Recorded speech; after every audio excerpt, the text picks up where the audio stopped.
bodybuilding, it never ends. It's 24 hours a day, every single day. Yeah. Because your meals have to be at the right time. You have to eat the right kind of thing. You have to make sure you're hitting your numbers correctly, Right. macros wise. It never stops. So everything at that point, for the 16 to 25 weeks, however long your prep is, Right. gets planned around your food and around your workouts. Yeah.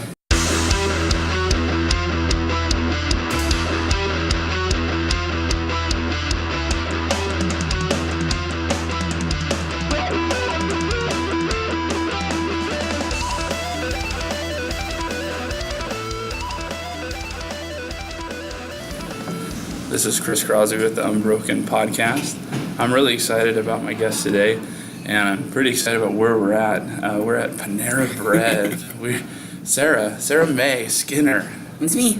And she's down in Springfield for a weekend, and we were able to set up a time to meet. And I was just like, "Hey, where can we meet?" She's like, "I don't know." And I'm like, she's like, "Panera Bread works," and I'm like, "Let's do it." So here we are, and we're getting some coffee, and Because it's freezing outside. it's so cold. I was supposed to drive to St. Louis yesterday, and I didn't work out. So I was worried about coming here. My mom's like, we could get 8 inches of snow. Oh my gosh. So when there was 1, I was like, yeah, that was really bad. yeah, it was like, what? How will we survive? I know. Well, so you go by Sarah or Sarah May? Depends on who you are, really. My middle name is May, so my first name is just Sarah. Sarah. But just about everybody I know calls me Sarah May. Okay, cool. So if I do either or, you'll answer to Yeah. Okay. I kind of the opposite. Everybody calls me Sarah May. I think my mom said Sarah when I was in trouble. Instead of like so the opposite. Sarah, you're like, oh. Yeah. Oh, man. That's awesome. Well, Sarah, I got to know you through social media. Mm-hmm. We became friends on Facebook, I don't know, maybe like a year ago or so, and that's how I usually, like, I see someone doing something awesome that really impresses me, and I add them as a friend on Facebook. I'm like a Facebook friend hoarder. That's okay, because I've thoroughly enjoyed watching your process as well. Cool. I've bragged to my clients, all kinds of stuff. Cool, yeah. And that's the cool thing about social media is you get to know these people, and then you get to see like some, because and we're gonna get into this, but I saw you as a bodybuilder, and then you transition into this power lifter, and you're just killing it right now. Yeah. And I'm just like, I'm looking at your numbers, and I'm like, when I grow up, I want to be able to deadlift that much. So like, what got you into the fitness world to begin with? Let's go. Like, did you play sports? I did, yeah. I don't know if I've ever not been into fitness at some point. Mm-hmm. I grew up playing lots of sports. I ended up narrowing it down to just soccer by the time I got to middle school, high school. Played that year round, and then when I graduated, you're like, oh, crap, what do I do now? What do I do next? So I probably had a good year or so where I didn't really know what I was doing. Mm-hmm. Got into the gym, and I was just that, not to sound too stereotypical, but that the girl that just ran a lot and did some abs. Yeah. And I don't even like running at all. And so luckily I was, blessed enough Soccer that player, yeah, you did run a lot. I did run, but only if it was on the field. Yeah. I hated it in practice. I hated it on my own. Just two completely different things. But I remember I was going like 5 a.m. at the gym, and guys that go there every day at the same time actually like literally pulled me off of the treadmill. It was like, you need to stop running and start lifting weight. And it just all started there. Started lifting with them, and then I transitioned to some other guys, some big bodybuilders that Springfield knows now, and I just tried to keep up with them in weight, which is like nearly impossible. So you were just at like a YMCA kind of gym running on the treadmill, and they're like, hey, let's lift. Yep, actually Ozark Fitness. I think everybody around here knows that. Ozark Fitness. We'll get you for 2 years. And then I ended up working there too. Oh, okay, so I'm not saying anything mean about it. No. Ozark Fitness, yeah. So you were there, you were lifting, and so was there a lot of like that bodybuilder culture at Ozark? Well, if you go, there actually kind of is, and I think there's more. So I mean, it's Genesis now, but it's grown in the Springfield area a lot. Yeah. Even just 3 years ago, 4 years ago now, it wasn't too big or too huge, but there's guys that lifted consistently, and when you go at 5 a.m., you just get the same crew every day anyway. And so they just said, come lift with us. And then the more I was there, then I started working. I met some of the other trainers. I met other guys that lifted more, believed in it more. I said, well, I'm going to work out with these guys because they're strong. Make me better. Yeah. So, like, when did you turn that corner when I was just like, hey, I'm lifting, I'm okay at this too? I'm actually pretty good at this, and I'm going to compete in the bodybuilding world. It took me forever, actually. I probably started lifting consistently and towards a goal of putting on some muscle in 2010. And then it wasn't until 2012, the very beginning, I went into my first prep that I decided to do a show. Because people kept asking me, I was like, I don't ever want to do that. You have to wear that little bikini. I don't want to diet that long. But everybody was like, well, you should do a show. When are you going to do a show? Finally, you just hit that point where, well, if they believe in me, I might as well believe in myself. Right. Because really, it just comes down to insecurities. It wasn't me just not wanting to do it. So then I just did it. And it's one of those things you kind of just jump in head first, right? You have to. Because there's always going to be the insecurities of, I'm not going to look like that girl. You see these magazines where I'm not going to be big enough, I'm not going to be lean enough. And if you think that, you're never going to know, at least. Yeah. And so, like, I have some friends that dabbled in it, in bodybuilding, but they talk about how much work it is. I mean, like, anything you want to do good at, you have to work at. But it's almost like a different mindset where you're just, like you said, the training part, I think, for a lot of people, that comes naturally. Yeah, you either want to do that or you don't. I almost crave it. Like, if I miss my 5 days in the week in the gym, I'm not in a good mood. Cranky. Yeah. But I think, isn't it 80% of it the diet? Yeah, I mean, you're gonna hear a lot of times 80 and 20, but I mean it's 100. You have to. You can't do either one without the other one. But it's definitely the nutrition that gets you where you want to be at. So in my preps for bodybuilding, my lifting style really doesn't change a whole lot. What gets manipulated is my diet and my cardio. Okay. And so it's a lot of just dieting. And there's no, like sports, you have your practices and then you go home. You have a game, you go home. You have a tournament or something, you go home. Bodybuilding, it never ends. It's 24 hours a day, every single day. Yeah. Because your meals have to be at the right time. You have to eat the right kind of thing. You have to make sure you're hitting your numbers correctly, macros wise. It never stops. So everything at that point, for the 16 to 25 weeks, however long your prep is, gets planned around your food and around your workouts. Yeah. So it's hard for families to adjust to it if they're not used to it yet. They're trying to plan something, like I can't do it at 2 o'clock, I have to do it at 4 o'clock. Something like that. And holidays. Yeah, it's hard. That's the hard part. Is that first prep, at least, you kind of start feeling isolated because it's easier to just stay at home than try to plan things around it. I remember looking on YouTube about she won Miss Olympia 2012. Dana Lynn Bailey? Yeah, Dana Lynn Bailey. Yeah. She talked about, I stalk her on Facebook. And I think everybody stalks her. And it's funny right now, she's like doing CrossFit, which is great. That's the world I'm in. And I'm just like, okay, wow, this is cool. But I remember an interview where she's just like, when I'm in prep, I just lock myself in my room and I go to the gym and I come home and I go to the gym and I come home and I tell my family I love them, but I can't be around them because it just takes one donut to be around me and I'll go crazy. It's a lot like that, especially as the first prep. Now, my clients, I try really hard to prep them for that and try to get it so that they don't do that because it makes the coming out of prep part really hard. Yeah, people go crazy. You start binging, you start trying to put in everything that you haven't done because you've depleted yourself of it. Okay. So if you can keep your social life and keep things moving as a normal person, and not this like bodybuilding freak, then it just helps with it being more of a lifestyle than that 16-week prep or however long. Now you talk about your clients. So right now, do you work on all gamuts of nutrition? Do you or training? Do you do like just bodybuilding? Do you train bodybuilders or do you train powerlifters?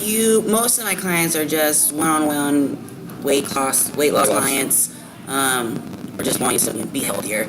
I have a few people that I prepped for bikini shows. I have in one figure physique girl. So I don't go into that too much because it's hard as a coach, and I have the utmost respect for all the coaches out there because it takes a lot of time, a lot of effort, and just a lot of pressure. Yeah. So I've had a few, and they've done decently well. I've been super proud of them. That's awesome. Oh yeah, you put the work in, and I work with Dylan Harris. He's my nutrition coach. Yeah, I love that guy. And just the stuff that he's like, I don't pretend to know everything when in that world, but he's like, just the dedication and hard work. So it's when Dylan says that, I'm just like, holy cow. And I've talked to him. Okay, confession time. So I lost 90 pounds before him and running. And then I broke one of the metatarsals in my foot. And I was like, well, I can't run right now, so I'm going to start lifting. And I found on bodybuilding.com one of those like cookie cutter plans. Oh yeah, I think that's how we all started. Yeah, and so I downloaded it and I started just training. I was like, I'm gonna be a bodybuilder, and I didn't. I'm sure as a trainer, and in the 2.5-3 years that I've done CrossFit, form is so important. I didn't know what I was doing in the gym, and I went in there and I hurt myself again on like the leg press machine and I think that's why it's so important to have someone as a mentor, as a coach, and that's really cool that those guys at the gym kind of took you under their wing. I feel like I've been under somebody who's doing this entire process. I've never been completely out on my own because you just learn more if you're. Sometimes it takes being humble enough to learn from somebody and being critiqued, and I had to learn that too. I mean, everybody gets that little ego check every once in a while. Right. You're like, oh, he's trying to help me, that kind of thing. Yeah. And then you get the bros in there that just want to like, you're like, I can lots of bicep curls. Yeah, let's get in there. Power sets, bro.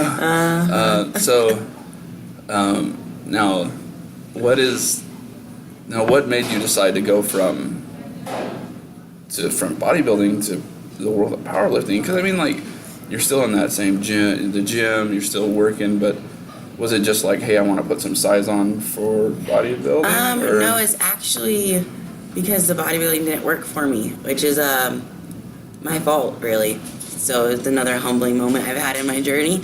So I always struggle with the reverse diet. I'm never afraid to admit that. Right. So it's harder than the prep. I will tell anybody, for me. And most people. Yeah. And so when I I took about a year off. I didn't do anything in 2014 competing wise. Yeah. So at the end of 2014, when I went into prep for bodybuilding, I went in October. Okay. By March and April, my body had pretty well plateaued just because I didn't reverse the correct way so that my metabolism is where I needed it to be. In order for us to cut it again. Okay. And I work with John Gorman. Okay, and he's pretty big on not hurting your metabolism or pushing you to where it's gonna, those harsh diets. He's not gonna do that with people. He cares about me, which is great. Yeah.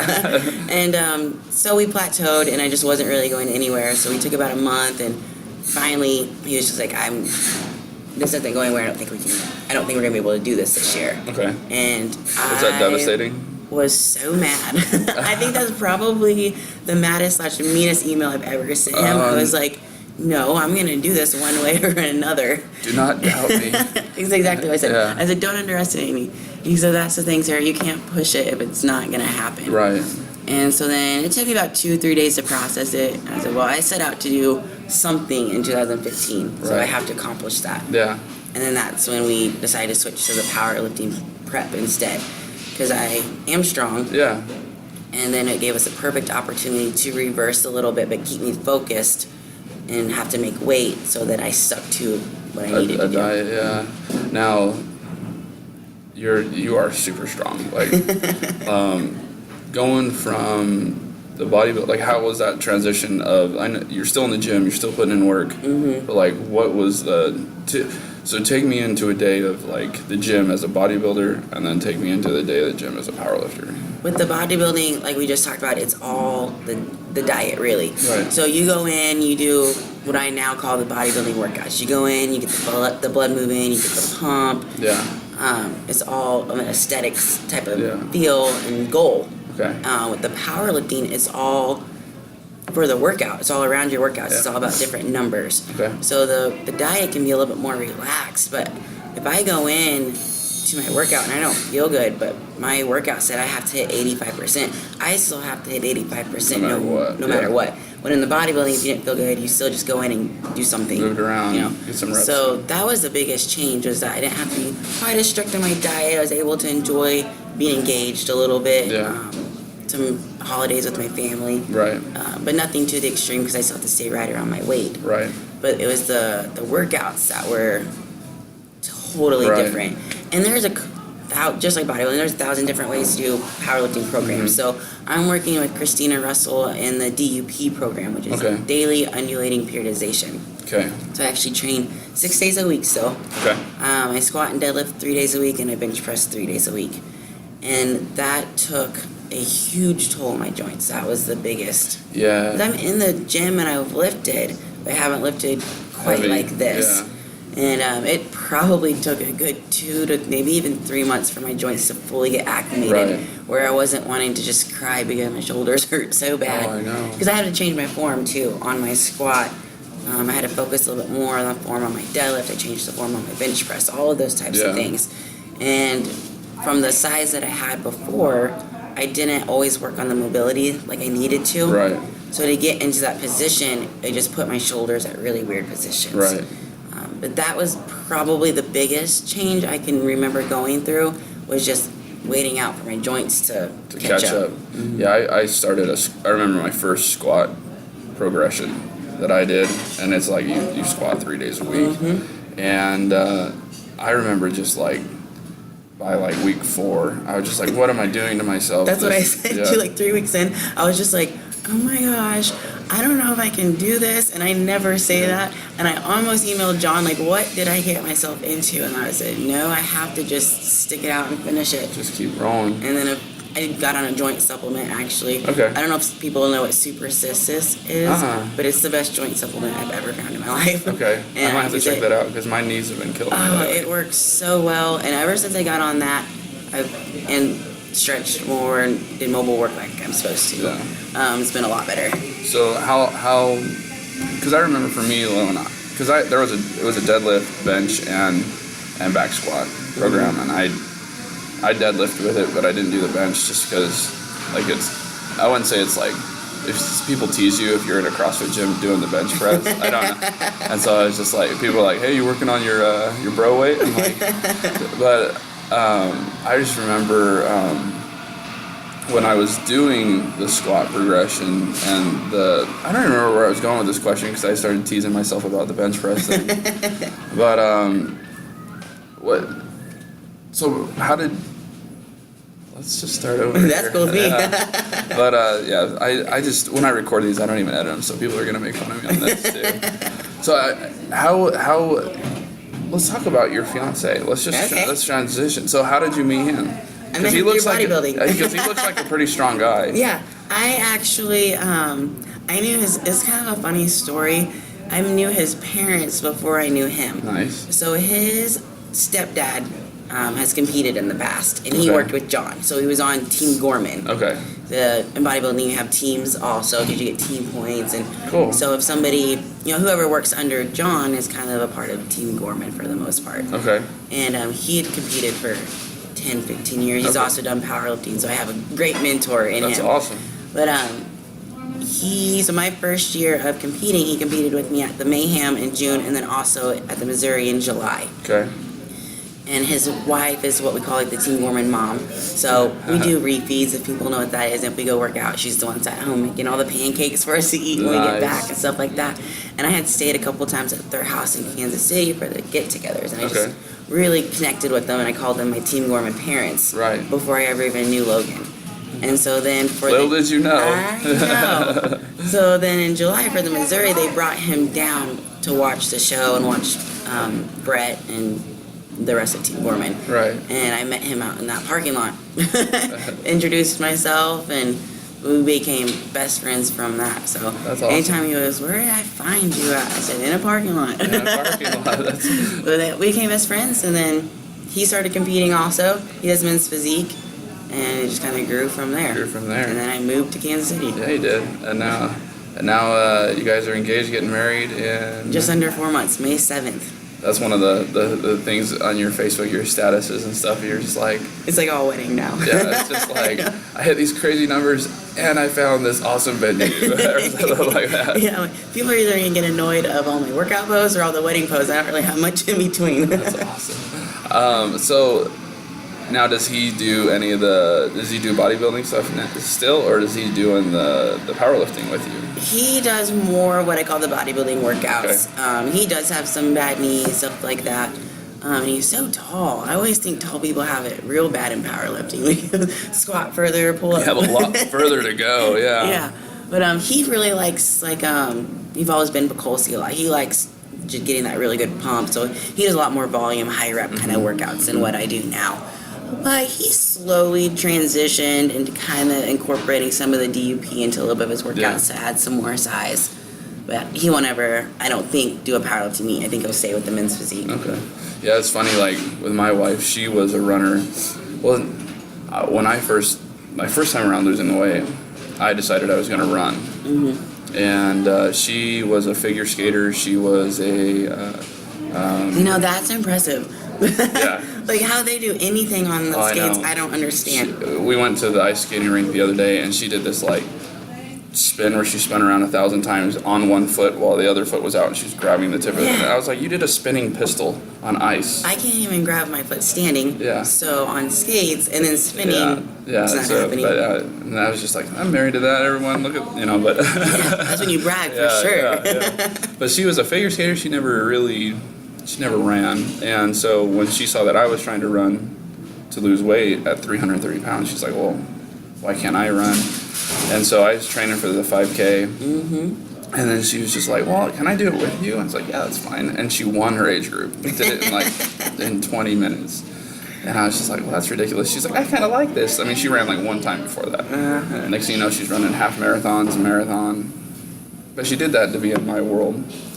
And then I hurt myself and gained 110 pounds back, but then I started CrossFit and started that, and I was just like, come, and she wanted to be with me. She wanted to lift with, like, she wanted to be in that world because I was there.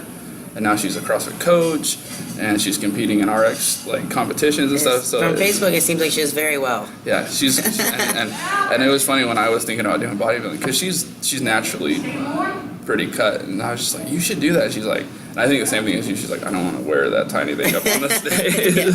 But it's so funny because by the end, you don't even care. You're just like, because there's nothing left to you. You're like muscle and bone. Yeah. So everything that you've been trying to hide for so long is gone. Yeah. You're like, I worked hard for this. That I'm gonna show it off. Yeah.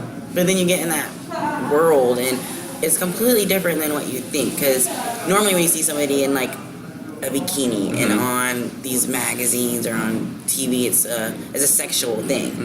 And bodybuilding, you get back there and there's people walking around half naked putting their tan on, or you're having to tan somebody, or they're in these suits, and for the most part that doesn't even cross your mind. Right. You're back there and you just admire the work that they've done and the muscle that they have and the shape they have and their symmetry and all this kind of stuff that the thoughts that we normally have aren't even there. That was kind of a cool thing to come to realize. That's cool, because I mean, I remember, I don't remember who it was, but I remember I was friends with them on Facebook, and they're like yelling at like this one muscle, like grow, it's just like, that's all I want is a little bit more traps, or I don't know, but and then I imagine you walk into another thing and you're like, oh, look at the traps on her, I don't know. Oh, you always do. I mean, that's just human nature to compare yourself to everybody else, and if you're not careful, that hurts you badly.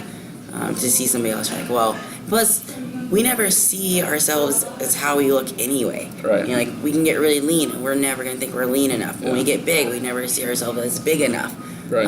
Muscle wise, body weight wise, or weight loss. Weight loss wise, it's never what other people see. Yeah. And so then when you see somebody, you're like, oh yeah, I want their traps. When my coach is standing there like, so your traps touch your brains, like, oh yeah, that's what that is. Yeah, I'm guilty of that on the weight loss side, because people come up to me, like you even mentioned, like, hey, I've seen you lose so much weight through social media, and I'm like, in the back of my hand, I'm like, well, I got 60 more pounds I want to lose, and that dominates. People look at, and that's why I have to step back sometimes and do the before and after pictures, and I know that you do the same thing on your Facebook and social media, because it makes you realize, okay, this is how far I've come. In that world of bodybuilding, with food being so important, is there almost a culture of like almost being too obsessed with that, or like is there like you get super obsessive, and it's kind of scary thing to talk about and probably a harsh thing to talk about, but I think that unfortunately a lot of disorders can come out of bodybuilding. Okay. Because you're so hyper focused on your nutrition and your diet. Every macro. And so you get to the point where even out of prep, you're either still in that mindset and it's all you care about, which is basically an eating disorder, or you do the opposite, which is what I have always struggled with, where because you have depleted yourself. Because I didn't start an If It Fits Your Macros, which I know some people blow up about that, until I'm on their Facebook group page. It's interesting. Until the end, and it doesn't mean it's just all bad food. It just means you substitute rice out for bread, or something like that. Yeah. It's not so you're so regimented all the time. And because of when I am like that, when I'm done, what I've experienced is that I almost just rebel against the whole sport and rebel against dieting, and you almost like binge basically. And that's a whole different other type of disorder. That's my spectrum. Yeah, and it's hard to gain control of that again. And you may have control Monday through Friday, but then you get home Friday night. And in my mind, I think anytime that you just lose control of that aspect, there's obviously something wrong and some kind of disorder. Right. And so that does come out of bodybuilding a lot.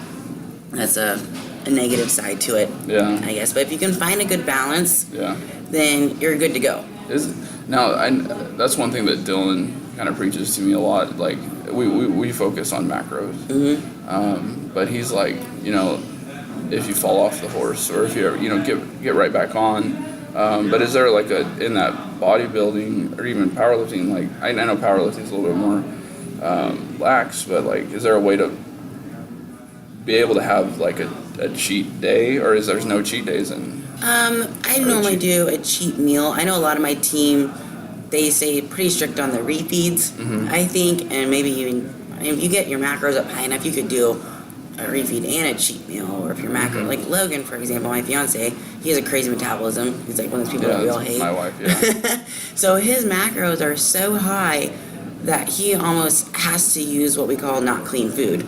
Otherwise, he wouldn't be able to get all his calories in for the day. Wow. And do you know what he eats? Like, for a cut, it's over 4,000. Oh my gosh. Yeah, to put weight on, he'd probably have to be 6,000 or over. He's like, it's ridiculous. Yeah. But anybody has really the potential to get to that point. Right. Maybe not quite that high, but high for their situation. If you really stick to it for a while, let your coach reverse you or start adding food back in before you start going way off the wagon, then you have the potential of getting your macros and calories up so high that you can put in foods that you want to eat. Right. I have a teammate that's out in California, and she's like 112 pounds. She's this little thing. She out eats most of the guys on our team, and then she stayed strict for probably like a good 2 years, I think. Yeah. And just let my coach add in calories, and now she's a powerlifter, but you can see her eating Chipotle or something, but she hits her numbers. Yeah. That's what's so important. That's awesome. Like, and it's cool seeing like my wife. She weighs that same amount, and it's funny because like people at the gym are like pound for pound, she's probably like one of the strongest people in the gym. I mean, she did a strict muscle up in competition, not doing one beforehand.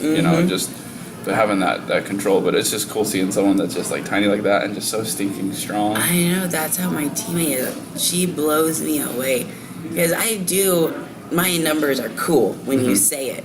But I also weigh, 50, 60 pounds more than her. Yeah. So when I think about it, I'm like, pound for pound, these chicks are still stronger than me. Yeah. Well, and your numbers are awesome. Thank you. I mean, like, I'm like, she can out back squat me, she can out deadlift me, and definitely about bench press was just never like. But the crazy thing, okay, so any lift you have to have good form. I've never been taught how to bench press, and I hadn't either. That's when I switched big time.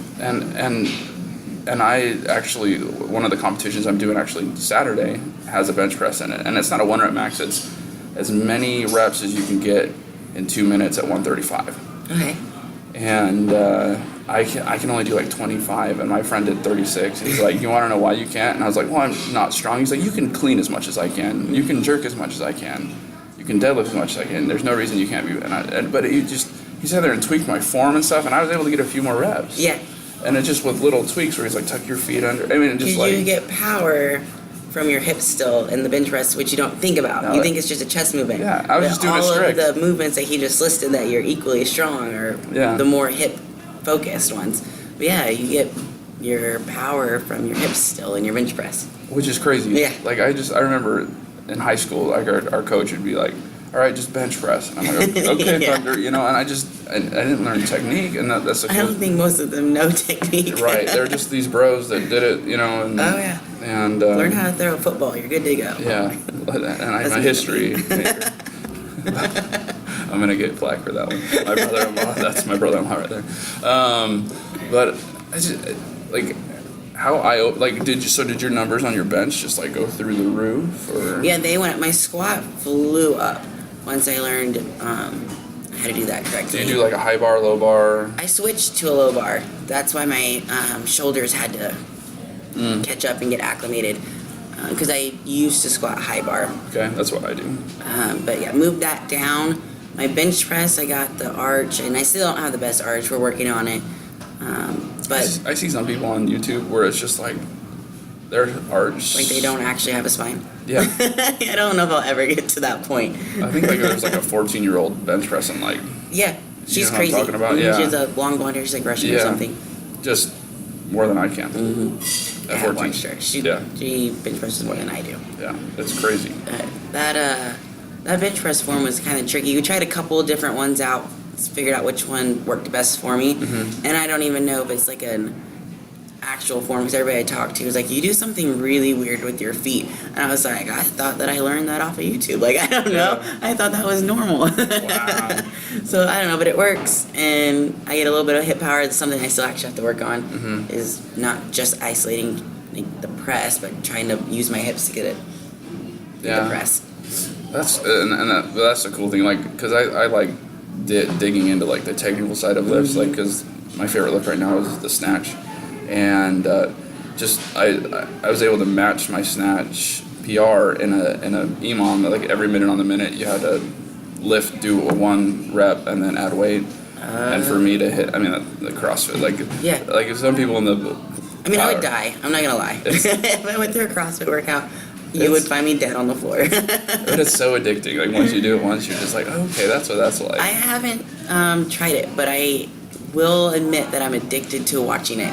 Oh yeah. I loved all of it actually. It was a year or two ago. I didn't mean to cut you off. No, you're good. Okay. We're here to talk about you, not me.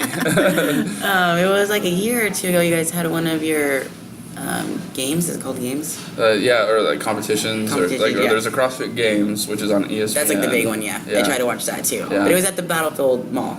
Oh yeah. The winter. No, it's the. It was hot. I got sunburned. I did too. I know what you want to talk about. Watt of the year. Yeah, I was in town that weekend, and I think I was at the mall. And I was like, whoa, what's that? It looks like people working out. So I went and watched, and I was there for like hours. Right. And then I left as I actually had to help somebody pose for a show coming up. And then I went back and I watched for like more like hours. Yeah. Like just sat there, and I just loved every aspect of it. I don't know if I still want to try it because I think I would die, and I'm still not sure my shoulders could take it. But I did really enjoy the people. That's what I loved the most. Yeah, that's the community. There's so much community, and you get these gyms and these people, and they. I mean, that's why I love to do the competitions, because I mean, like with any competition, you work really hard building up to it. You're really strict on your diet. I mean, like I did a competition in October, and I didn't want to let my teammates down. Right. We were a 6-person team. I was like, I need to get pull-ups in that time, and I was able to get pull-ups. I also lost a ton of weight. I mean, but that's the cool thing about competition. It brings out the best in you. I mean, like in training, sometimes you hit those really high numbers, but you want to set PRs in competition. Yeah. And I'm preparing for my I'm showing her. I tore my hand doing pull-ups yesterday, training for this weekend or next weekend, and I'm just like, that was the dumbest thing I've ever done. But yeah, I love the technical side of the lifts. Like a snatch is very technical. I mean, you think about taking heavy weight and putting it above your head in one fluid movement, and I see people that can do. I mean, like the best in the world put 400 pounds over their head.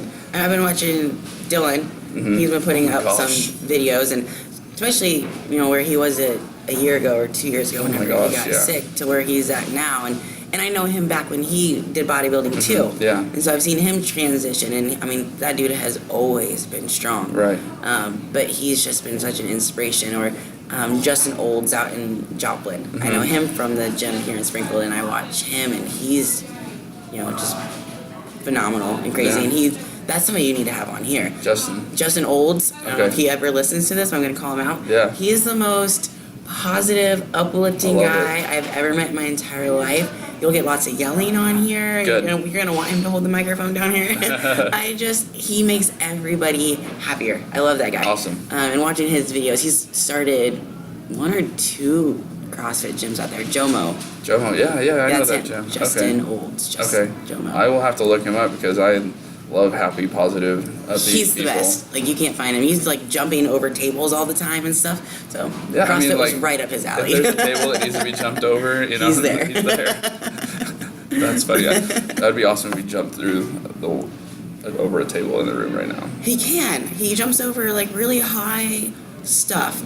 He worked at Ozark Fitness with me on the training side before he opened Jomo. Yeah. And it was like competitions to see who could jump the highest over all kinds of stuff there. Well, it's funny. Once you realize you can jump so high, you start looking at something. Like I did a 30-inch box jump the other day, which at my weight right now, it's like I can jump 30 inches off the ground. I was just like, and I was at work the other day, and I was like, bet you this is 30 inches. I bet you I could jump on top of that. I think people do that with lots of things, actually. But I don't ever have that thought in my head. You're like, I'm gonna keep my both feet on the ground. So, I'm talking about your numbers. I don't know your numbers exactly, so I don't want to pretend to, because I read them when you did your last competition. You posted them. Like, for the listeners, like, what can you bench? What can you squat? What can you deadlift? My squat PR is, and it's in kilos there, so I'm just gonna round up a little bit if that's okay. That's fine. Somebody's gonna like call me out technical stuff. Yeah. My squat is 463. Okay. My deadlift is 452. Wow. And my meat bench press is 248. I've actually gotten above that in my workouts leading up to my meets, but in my meets I have not been able to go past that. I tried for 260 the first one and got it right before I have to lock out my elbows and couldn't get it. And then the second meet I tried for 255 and I really should have had it, but for some reason I just didn't. Just missed. And that happens sometimes. Yeah. But didn't you won both your meets, right? Or I did. I won my weight class for both meets and the overall female lifter for both meets. That's awesome. I bet that was just like, hey, I'm gonna try this, and they're like, who's this Sarah May person coming into our world and crushing it?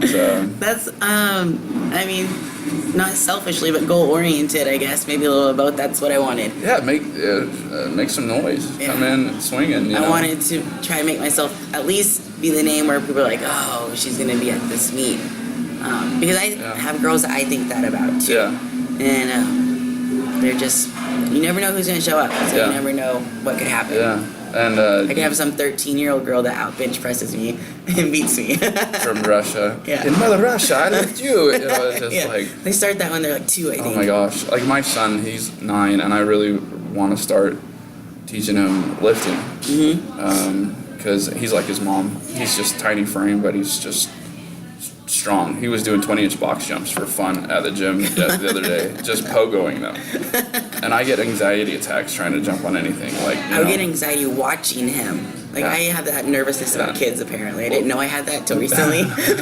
Well, he missed once, fell backwards, and laughed and got back on. I'd have been like, that would have been the end of my day. Done. Yeah, I won't jump on this for another 6 months.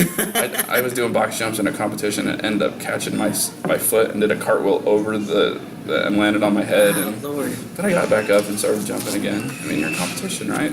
Yeah, the competition you kind of have to. Yeah, you just go crazy. But in a workout, I've been like, I'm gonna give this a break. I'm gonna go get a coffee and lay down a little bit. So right now you're in marriage prep. Yes, in fact, I'm trying to find a little bit of balance between the two. I am like the worst, just tunnel vision person ever. You almost have to be in these times. So when I set a goal or have something coming up, I focus on that, and that's like it. And so to find a balance, I obviously want to continue competing after the wedding, so I need to continue with my numbers. The volume, yeah. I felt a little weak lately, and it's just a mental thing. I know it is because I'm focusing on something else. So that's my current goal right now. Actually, is to find a balance between the two, so that I can look good on my wedding day. Right. Yeah. That's funny how like some people. We've had people join the gym and they're just like, and once they got married, they like stop coming. They're just like, they got like, and they're awesome athletes. They get cut and then they're just like, peace out. Yeah, but I think it happens a lot. I'm finding myself to be opposite. I think where I'm having a harder time with my motivation right now because I'm planning all this and that's just what's on my mind. I'm like, oh, I really need to get up and go to the gym like right now, or not going to be able to do it today. Yeah. So your job is training. Mm-hmm. You're a trainer. Yes. And the one thing that I found out is talking to trainers, talking to gym owners, as when they first went into it, like, I'm gonna train all the time. Mm-hmm.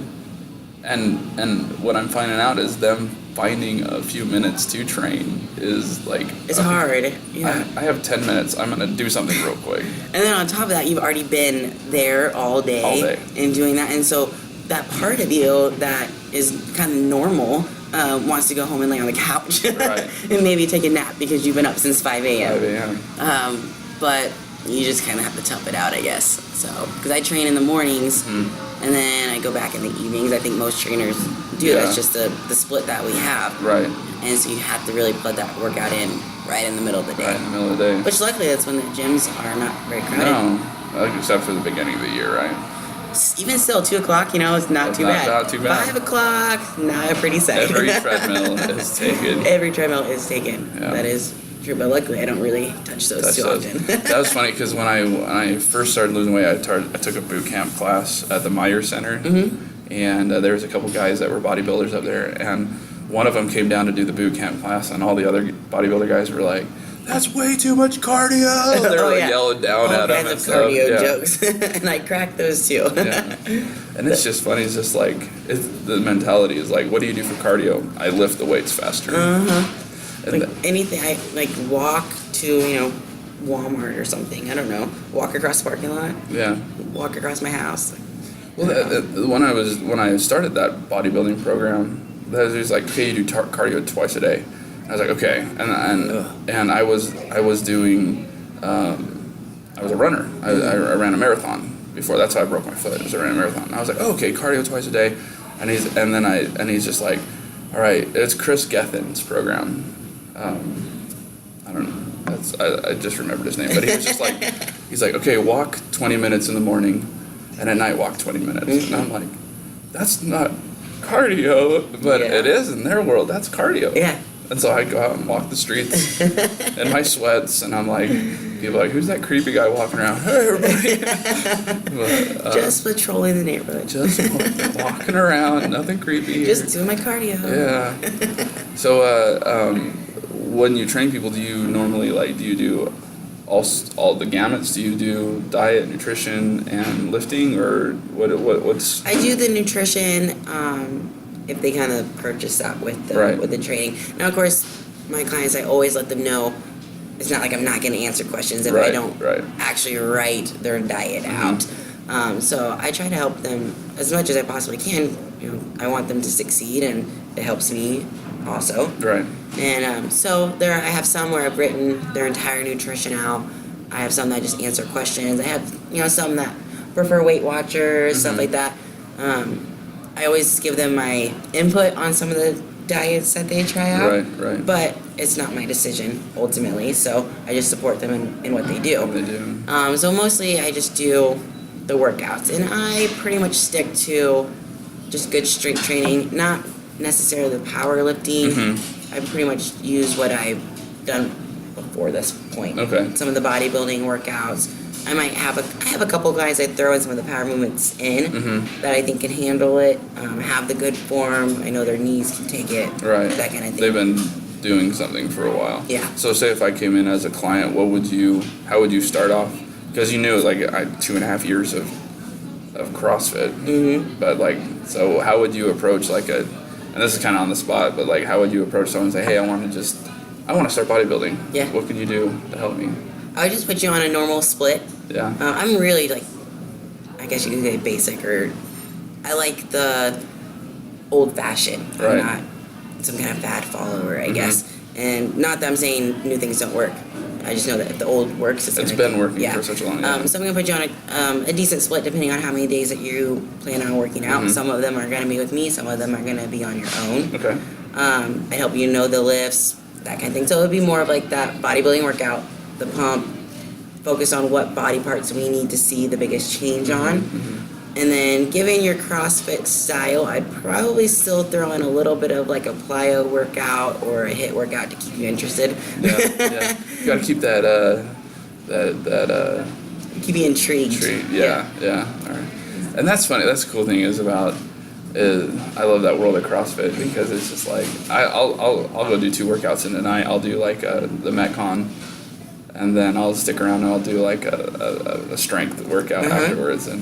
And people are like, "Are you crazy? You're doing that?" I'm like, "I don't know. That's what I've just been doing for 2.5 years." Yeah, it's just like what I like. I mean, it's not gonna hurt you any. Yeah. So. Well, I mean, people that and that's the thing is like I tell people, and I'm sure you tell people too that are new to it, to any kind of fitness is see these people. They've been doing it for years, and you get these people brand new, and they get ate up. They love it, and they go out too hard at the beginning. Yeah.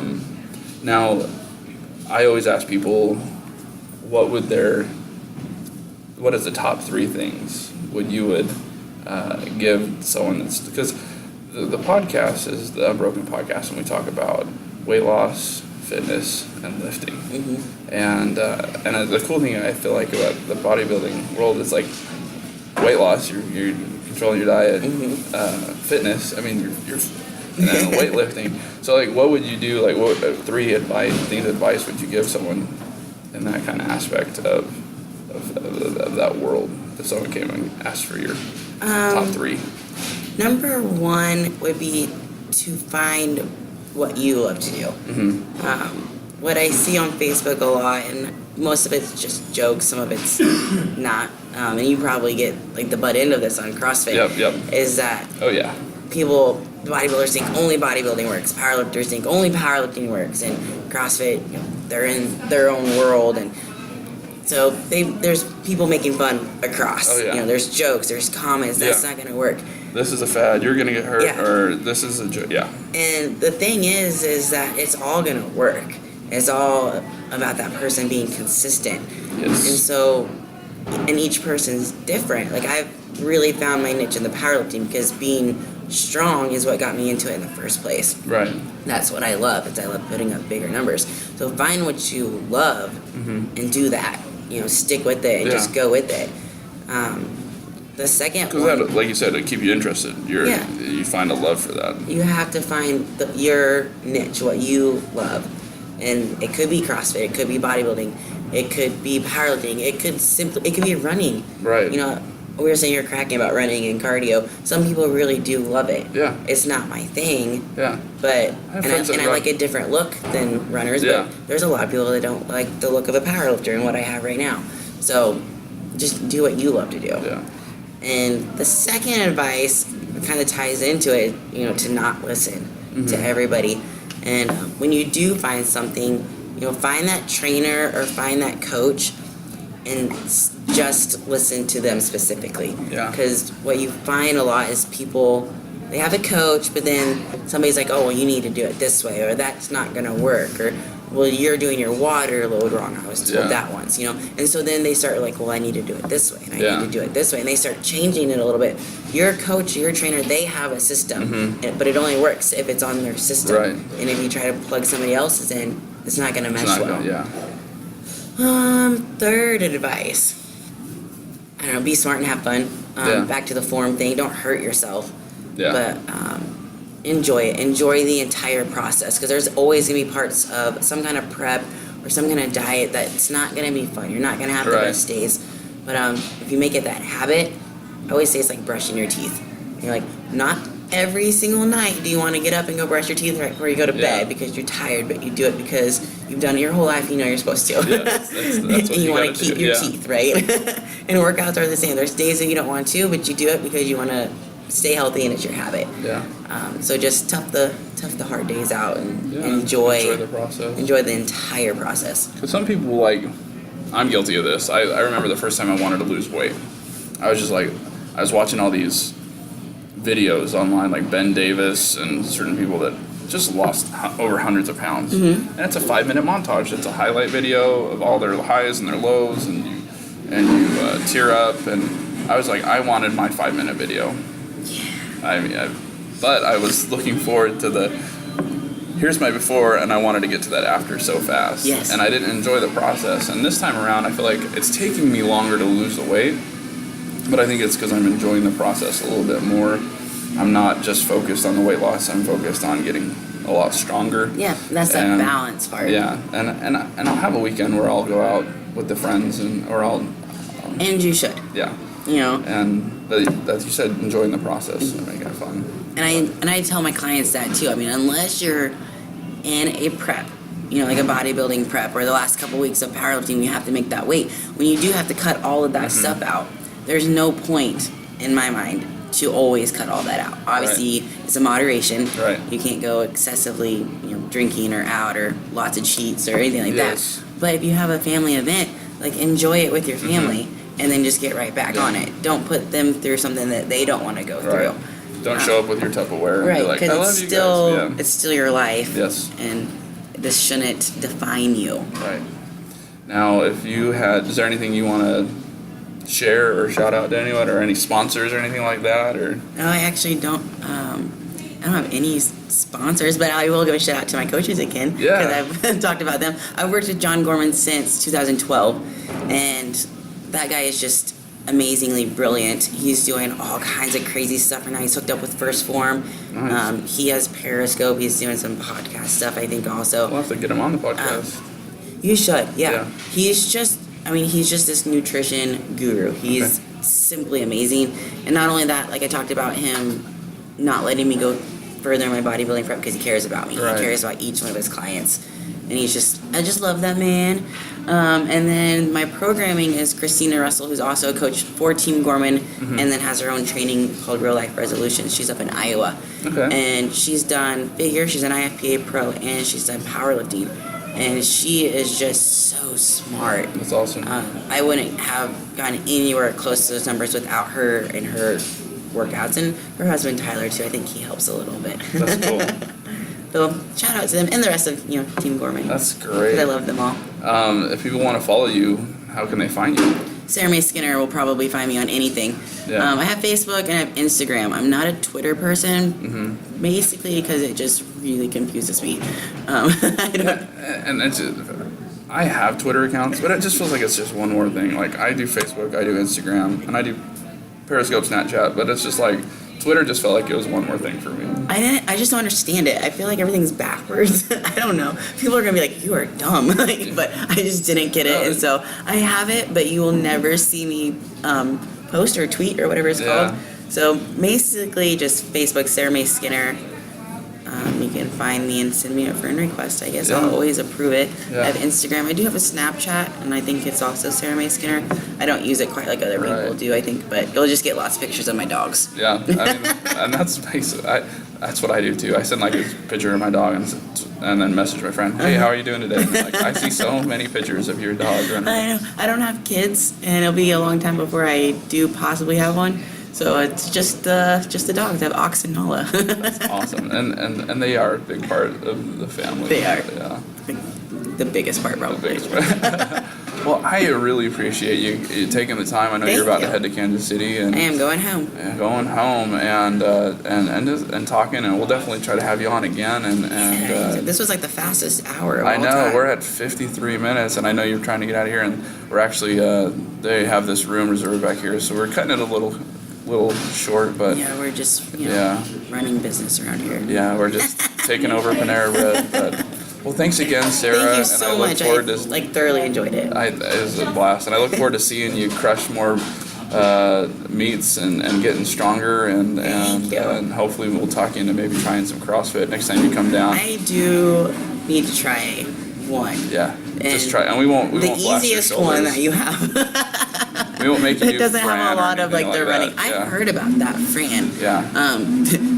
I sound like that Fran, like my grandma just now. Yeah. That Fran. 21 thrusters, 21 pull-ups, 15 thrusters, 15 pull-ups. Or the ones that have a lot of the running involved. We should probably wait on that one too. We'll just cut those out. We'll throw you on a rower or something like that. Sarah, if you just want to hang out and watch, Yeah, it'll be good enough for you right now. Can you give me a deadlift, back squat, and bench press? That's all I need. Workout? There is actually one like that. That's the one that we'll do. It's like body weight bench press for rep. I'll send it to you. I forget the name of it. We can start with that one, and we'll just progress into it a little bit more. But that would be awesome. Well, thank you so much, and we'll definitely have you back. And listeners, if you enjoyed what you heard today, go ahead and follow us and like us on Stitcher and Instagram. Or not? You can follow us on Instagram, but on iTunes, and give us a good review. And again, thank you. And blow the reviews up. This guy deserves it. Yeah, thank you. I'm loving doing this, and let's get more people to find us out, and we'll get this shared out on the social media. But remember to live unbroken. Thanks, guys.